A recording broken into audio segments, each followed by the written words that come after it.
שלום צוות הוראה יקר, אז אני בקצרה אעבור איתכם איך בעצם אנחנו מזינים את הציונים, איך אתם רושמים אותם. אז בואו קודם כל, או שאתה פותח בדף לבן שישב לידך במהלך הבחינה, או בהודעת וואטסאפ מסודרת, זה לא משנה איך תעשה, רק שיהיה בצורה בהירה וכתובה. ככה אתם עושים. קודם כל אתם עושים את שם החניך, נגיד לצורך העניין נריה חברה הוא הנבחן, ואתה עובד ככה.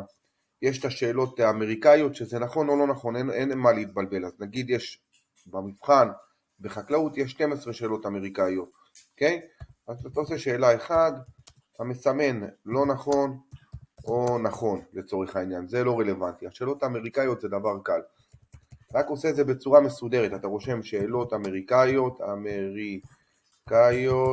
נקודותיים, שאנחנו אחר כך נדע להזין בשילובית, ואתה עושה, מתחיל 1, נכון, 2, לא נכון, 3, נכון, ככה.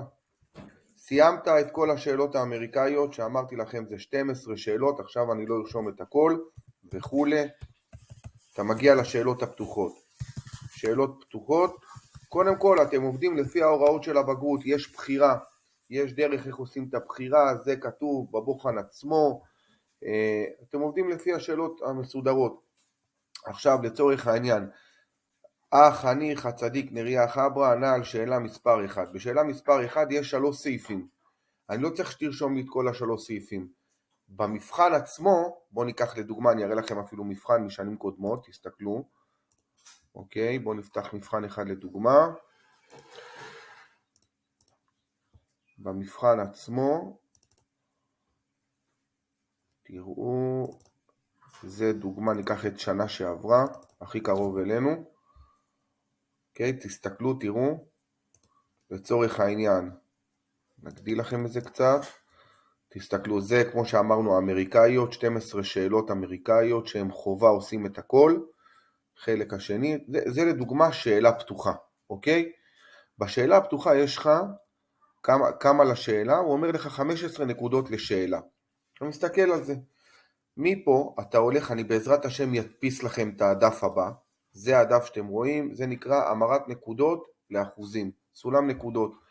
אז עוד פעם, אני חוזר למי שלא היה ברור, אנחנו הולכים פה, אנחנו יודעים שכל שאלה פה שווה 15 נקודות, אוקיי? אז אני יודע שהשאלה 13 היא 15 נקודות, אז אני הולך לסולם, המרת סולם נקודות, מחפש שווי שאלה 15 נקודות, הנה 12, 13, 15, אופה, 15 נקודות, שווי השאלה 15 נקודות, זה רלוונטי אליי. עכשיו מה קורה פה?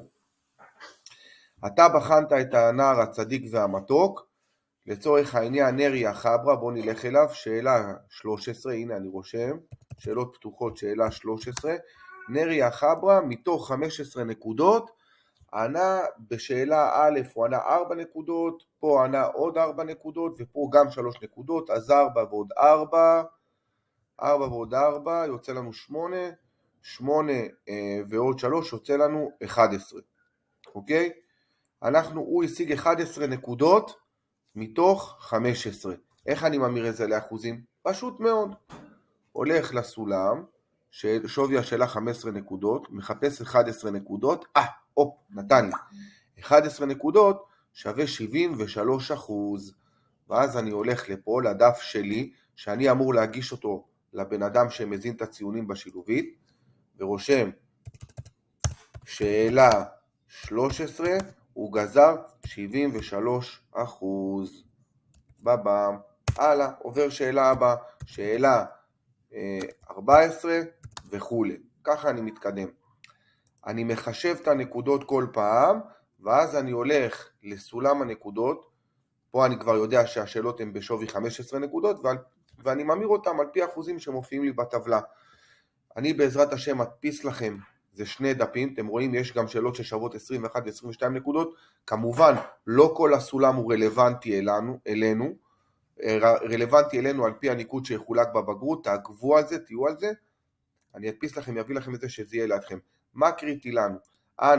אנחנו מזיני השילובית, בסוף צריכים להזין הרבה בחנים, ולא רוצים לטעות ולהטעות.